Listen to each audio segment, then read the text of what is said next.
अब electric current flow कर रही है किसी भी कंडक्टर से। यह आपका एक कंडक्टर है, कंडक्टर पर आपने पोटेंशियल डिफरेंस अप्लाई कर दिया, मेंटेन कर दिया पोटेंशियल डिफरेंस किसी भी सोर्स से, तो इसमें चार्ज चलने लगा, इलेक्ट्रिक करंट इसमें चलने लगी, है ना। तो सबसे पहली बात तो ये कि जो डायरेक्शन ऑफ करंट है, डायरेक्शन ऑफ करंट एक कन्वेंशन है, ये एक कन्वेंशन है क्या, डायरेक्शन ऑफ इलेक्ट्रिक करंट किसमें है, in the direction of flow of positive charge. Positive charge जिस डायरेक्शन में फ्लो करता है उसी डायरेक्शन में हम इलेक्ट्रिक करंट की डायरेक्शन लेते हैं, कन्वेंशन है, सिंपल सिंपल सा ये। तो सीधी सी बात है, अपोजिट क्या होगा, opposite to flow of negative charge, negative charge के अपोजिट डायरेक्शन में करंट ली जाएगी, पॉजिटिव चार्ज के डायरेक्शन में नेगेटिव चार्ज के अपोजिट डायरेक्शन में इलेक्ट्रिक करंट ली जाएगी। ठीक है। तो इलेक्ट्रिक करंट एक्चुअल में, इलेक्ट्रिक करंट के पीछे कॉज होता है, कॉज होता है, क्या है कॉज।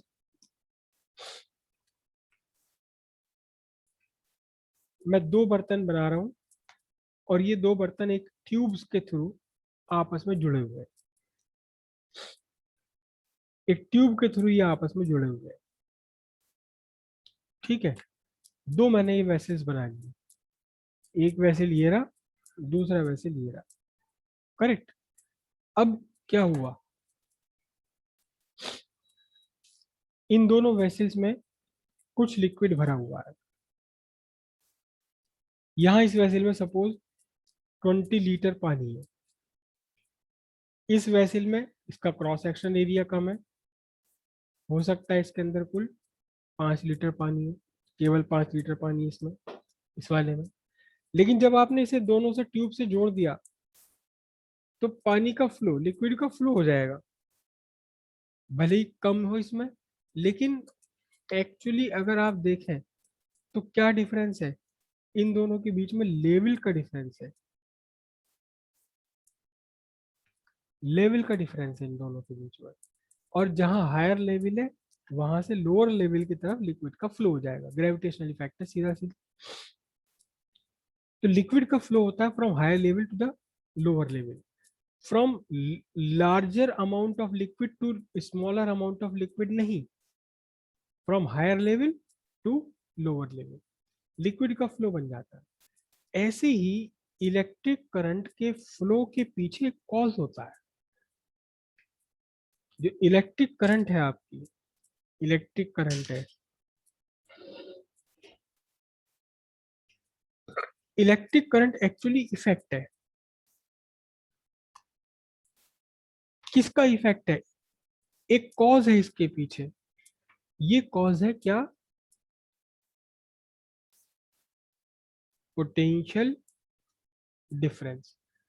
पोटेंशियल डिफरेंस से डेवलप होता है इलेक्ट्रिक फील्ड, पोटेंशियल डिफरेंस से इलेक्ट्रिक फील्ड डेवलप होता है, उस इलेक्ट्रिक फील्ड में आयंस या इलेक्ट्रॉन जो भी है उन पर फोर्स लगती है और वो चलने लगते हैं, if they are free to move, और इलेक्ट्रिक करंट बन जाती है।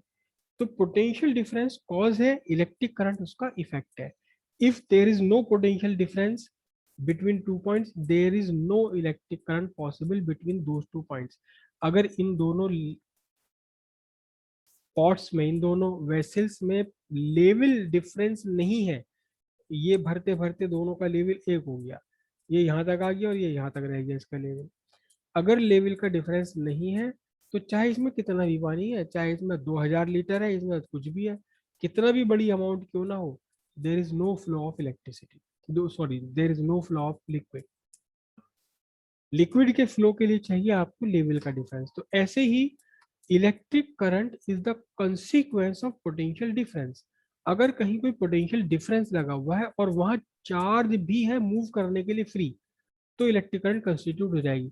ऐसा भी जरूरी नहीं कि पोटेंशियल डिफरेंस और इलेक्ट्रिक करंट बने ही बने, इलेक्ट्रिक करंट चले ही चले, ऐसा भी जरूरी नहीं है कि पोटेंशियल डिफरेंस है और इलेक्ट्रिक करंट का चलना जरूरी है, ना ना ना ना, जरूरी नहीं है। याद कीजिए, आप पैरेलल प्लेट कैपेसिटर आपने पढ़ा था, ये पैरेलल प्लेट कैपेसिटर है, पैरेलल प्लेट कैपेसिटर की दो दो प्लेट्स हैं, एक पर पॉजिटिव चार्ज है, दूसरे पर निगेटिव चार्ज है, तो इनके बीच में एक सर्टेन पोटेंशियल डिफरेंस है। लेकिन इनके बीच जो इलेक्ट्रोलाइट भरा हुआ है बिलो इलेक्ट्रिक ब्रेकडाउन के बिलो, ये नॉन कंडक्टर है। ये नॉन कंडक्टर तो इलेक्ट्रिसिटी का, यहाँ इलेक्ट्रिक करंट का फ्लो नहीं होने वाला, नहीं होने वाला बिल्कुल भी, भले की तरह होता है पोटेंशियल डिफरेंस।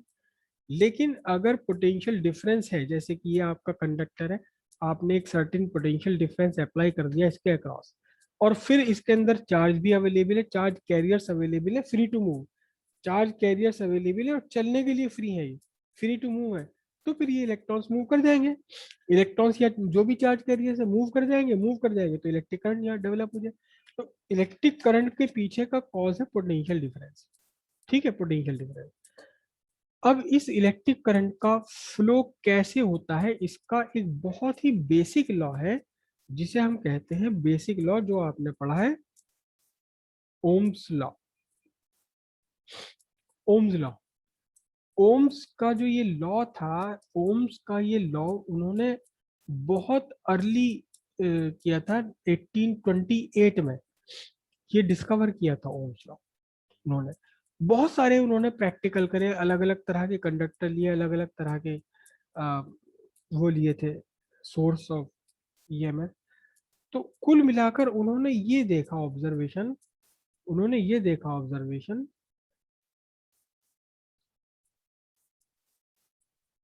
कि इस कंडक्टर पे मैं जितना ज्यादा पोटेंशियल डिफरेंस क्रिएट कर रहा हूँ, उतनी ही ज्यादा करंट इसमें से फ्लो कर रही है। करंट करंट जो है directly proportional to potential difference है।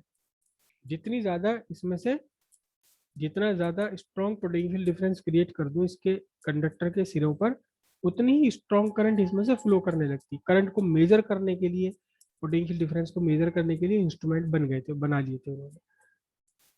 ठीक। या अगर आपके दो कंडक्टर हैं आपके पास, दो कंडक्टर हैं, आइडेंटिकल कंडक्टर है, उन्होंने देखा कि एक में करंट है I1, दूसरे में करंट का फ्लो है I2, और I2 ग्रेटर देन I1 है, I2 ग्रेटर देन I1 है। तो उन्होंने इसका इसका रिजल्ट ये निकाला कि सर्टेनली जो पोटेंशियल डिफरेंस 1 है, V1 is greater than V2। दो में करंट फ्लो कर रही है, दो कंडक्टर हैं आपके पास, इन दो कंडक्टर्स में करंट का फ्लो बना हुआ है, एक में करंट I1 फ्लो कर रही है, दूसरे में करंट I2 फ्लो कर रही है। और इन्होंने देखा कि I1 अगर ग्रेटर देन I2 है और दोनों कंडक्टर आइडेंटिकल है, तो सर्टेनली कंडक्टर 1 के अक्रॉस जो भी पोटेंशियल डिफरेंस है वो ज्यादा है, और कंडक्टर 2 के अक्रॉस पोटेंशियल डिफरेंस जो भी है वो पहले वाले कंडक्टर से कम है। क्यों? क्योंकि जितना ज्यादा पोटेंशियल डिफरेंस होता है उतना ज्यादा करंट का फ्लो होता है। तो हम इससे रिजल्ट निकाला उन्होंने कि I directly proportional to V, sorry, V directly proportional to I। Actual में कुछ और था उनका प्रैक्टिकल, और रियल लॉ तो उन्होंने यही दिया था, V directly proportional I। Potential difference developed across a conductor is directly proportional to the current flowing through it। लेकिन बहुत सारे साइंटिस्ट और बहुत सारे टीचर्स कहते हैं कि ये बेसिक लॉ नहीं था। बेसिकली उनका ऑब्जर्वेशन ये था, I directly proportional to V. Basically ये था ऑब्जर्वेशन, और ये तो फिर उन्होंने उसे थोड़ा सा मॉडिफाई कर दिया। ऑब्जर्वेशन ये था, क्यों? क्योंकि कॉज है ये V क्या है?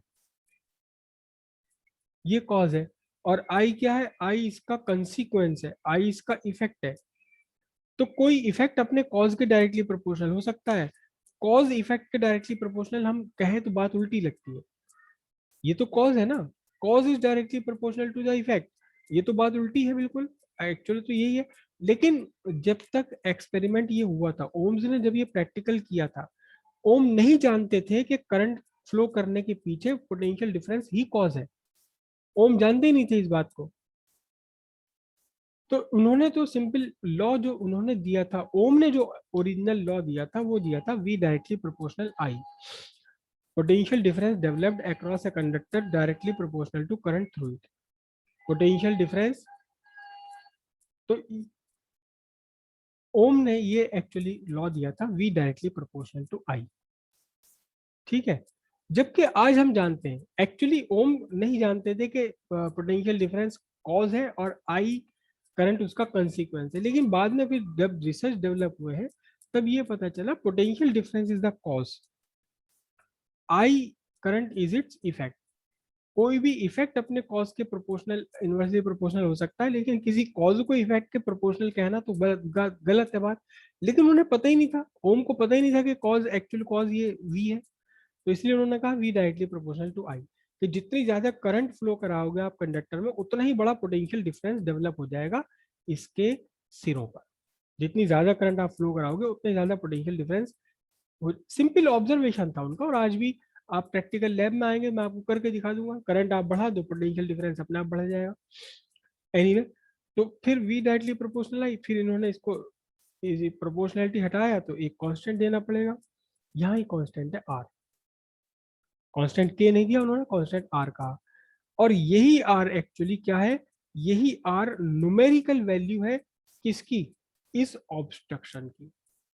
यही आर न्यूमेरिकल वैल्यू है किसकी, न्यूमेरिकल वैल्यू है इस ऑब्स्ट्रक्शन की न्यूमेरिकल वैल्यू है।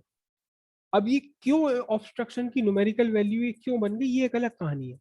कहाँ तो ये ऑब्स्ट्रक्शन था इसका, लेकिन करंट से ही तो, करंट के रास्ते में तो ऑब्स्ट्रक्शन है, वो ऑब्स्ट्रक्शन न्यूमेरिकली इस आर के इक्वल हो गया। तो आर इज इक्वल टू क्या बना आपका, V बाई आई, और इसकी यूनिट कितनी बन जाएगी, सिंपल सी बात है, इसकी यूनिट बन जाएगी volt upon ampere, volt upon ampere. या इस वोल्ट अपॉन एम्पियर को हम बोलते हैं ओम, ओ एच एम, ओम। और अगर ओम और वोल्ट एम्पियर में हम रिलेशन लिखें तो सीधी सीधी बात है, 1 ohm is equal to 1 volt by 1 ampere, 1 volt by 1 ampere. तो 1 ohm, 1 ohm equals 1 volt upon 1 ampere. अब इसका क्या मीनिंग हुआ, इसका फिजिकल मीनिंग क्या हुआ, कि आपका एक कंडक्टर है, आपका एक कंडक्टर है, आपने इस कंडक्टर के ऊपर 1 वोल्ट का पोटेंशियल डिफरेंस क्रिएट कर दिया। 1 वोल्ट कितना होता है, ये हम पहले इलेक्ट्रोस्टैटिक्स में पढ़ चुके हैं, 1 वोल्ट की, 1 volt how how much is 1 volt. और बाय द वे यहाँ करंट का फ्लो बन जाए, बाय द वे यहाँ करंट का फ्लो बन जाए कितना, 1 एम्पियर। तो अब हम ये कहेंगे कि इस पूरे कंडक्टर का, इस पूरे कंडक्टर का जो रेजिस्टेंस है वो 1 ओम है। Resistance of the conductor is 1 ohm. Resistance of a conductor is 1 ohm when 1 volt of potential difference across the conductor cause result a current of 1 ampere flowing through the conductor. 1 ohm of resistance, the resistance of a conductor is said to be 1 ohm when a 1 volt of potential difference flow a current of, maintain a current of 1 ampere through it. When a current of, when a 1 volt potential difference cause a current of 1 ampere to flow through the conductor, the resistance of conductor is said to be 1 ohm. फिर वही बात है, देखो, this is not the definition of 1 ohm. This is not the definition of 1 ohm. 1 ohm is not equal to 1 volt upon 1 ampere. 1 ohm is equal to 1 volt upon 1 ampere, but 1 ohm is not, 1 ohm is not 1 volt upon 1 ampere. 1 ohm is equal to 1 volt upon 1 ampere. मेरी बातें आपको दोनों में सुनने में ऐसा लग रहा हो कि दोनों एक ही तो बात बोल रहे हो आप, दोनों एक ही तो बात है। 1 volt, 1 ohm is 1 volt upon 1 ampere, 1 ohm is equal to 1 volt upon 1 ampere, लेकिन दोनों में बहुत डिफरेंस है कहने में। 1 ohm की डेफिनेशन ये नहीं है, लेकिन हम क्या कहेंगे, one the resistance of a conductor is equal to 1 ohm when a potential difference, when a potential difference of 1 volt result in a current of 1 ampere flowing through the conductor। ठीक है। अब यहाँ अगर आप ध्यान से देखो कि ओम लॉ, ओम्स ने कहा कि V directly proportional to I। अगर आप एक ग्राफ ड्रॉ करने लगे, अगर आप एक ग्राफ ड्रॉ कर दें, किस किस के बीच में ग्राफ ड्रॉ कर दें, एक वोल्टेज और करंट के बीच अगर आप एक ग्राफ ड्रॉ कर लें, एक ग्राफ ड्रॉ कर लें आप करंट और वोल्टेज का, वी आई ग्राफ जिसे हम बोलेंगे, वी आई ग्राफ आप ड्रॉ कर लें, ठीक है। एक्स एक्सिस पर वोल्टेज ले लिया और वाई एक्सिस पर आपने करंट ले ली, वो सॉरी एक्स एक्सिस पर करंट और वाई एक्सिस पर वोल्टेज। तो ओम ने क्योंकि ये कहा था, ओम ने ये कहा था, क्या कहा था, we directly proportional to I.